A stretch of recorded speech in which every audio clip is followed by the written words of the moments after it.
Sunday का दिन था। ना कोई जल्दी थी, ना कोई भाग दौड़, बस मैं थी और मेरा किचन। जब मैं किचन में गई तो सोचा कुछ बना लेती हूँ, लेकिन जैसे ही फ्रिज खोला एक सेकंड के लिए लगा कि आज तो कुछ भी खास नहीं बन सकता। कोई सब्जी नहीं थी, ना शिमला मिर्च, ना गोभी, ना मटर, सिर्फ प्याज, टमाटर और एक पैकेट मैक्रोनी रखा था।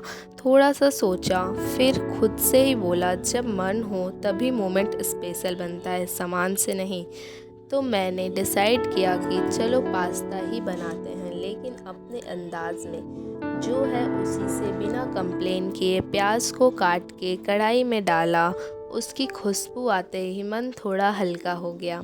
वैसे भी प्याज का गोल्डन ब्राउन होना मुझे हमेशा से एक फील देता है, जैसे वक्त लगता है लेकिन जब होता है ना तो हर चीज़ में रंग बदल देता है।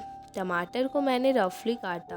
परफेक्ट नहीं था, पर मुझे लगा ज़िंदगी भी तो परफेक्ट नहीं होती, उसमें भी थोड़ी कच्ची बातें होती है, थोड़ा कच्चा टेस्ट। पर जब वो सब मिक्स होता है तो एक अलग ही मज़ा आता है। मैंने मिर्ची भी डाली क्योंकि टेस्ट में थोड़ा तीखा होना ज़रूरी होता है, वरना सब ब्लेंड हो जाता है। मसाले की बारी आई तो पास्ता मसाला ख़त्म हो चुका था और उस वक्त मैंने सोचा कि ऑप्शन नहीं है तो क्या हुआ, जो है उसी से काम चलाएंगे। मैंने चाउमीन मसाला उठाया, बिना कुछ सोचे समझे उसमें डाल दिया। उस वक्त मुझे लगा ज़िंदगी में कभी कभी जब चीज़ें प्लान के मुताबिक नहीं होती तभी असली फ्लेवर मिलता है। और ये ट्विस्ट पता है इतना परफेक्ट लगा कि जैसे वो मसाले इसी रेसिपी के लिए बना हो। मैक्रोनी ऑलरेडी बॉईल करके रखी थी सिंपल सॉल्टेड वाटर में। उसे जब मसाले में डाला तो सारे फ्लेवर उसमें घुल गए। मुझे लगा जैसे लाइफ के अलग अलग पल हमें घुल मिल जाते हैं, कभी किसी की बात, कभी किसी का प्यार, कभी कोई याद, और तभी बन पाता है हमारा असली टेस्ट जो हमेशा याद रह जाता है।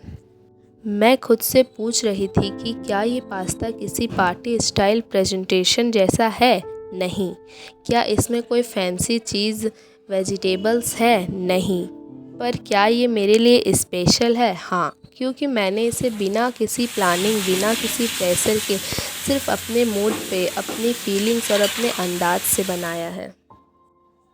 जब सब कुछ रेडी हो गया तब मैं उसे प्लेट में निकाल रही थी और अंदर ही अंदर सोच रही थी, कितनी बार हम सोच लेते हैं कि अगर मेरे पास ये होता तो मैं ये करता। पर असली मैजिक तो तब होता है जब हम जो भी है उसी में कुछ नया, कुछ अपना बना लेते हैं। आज का ये पास्ता मेरे लिए वही था, एक यादगार मोमेंट, एक छोटी सी जीत और एक रिमाइंडर कि हर संडे बस आराम का नहीं, कभी कभी कनेक्शन का भी दिन होता है, अपने आप से, अपने स्पेस से। अगर आप भी कहीं ऐसे ही मोमेंट में हो जहाँ सब कुछ नहीं हो, तो बस याद रखना, जो है उसी में बहुत कुछ हो सकता है। टेस्ट बनाना आता हो तो चाउमीन मसाले से भी पास्ता बन सकता है और एक सिंपल दिन भी एक यादगार कहानी बन सकती है।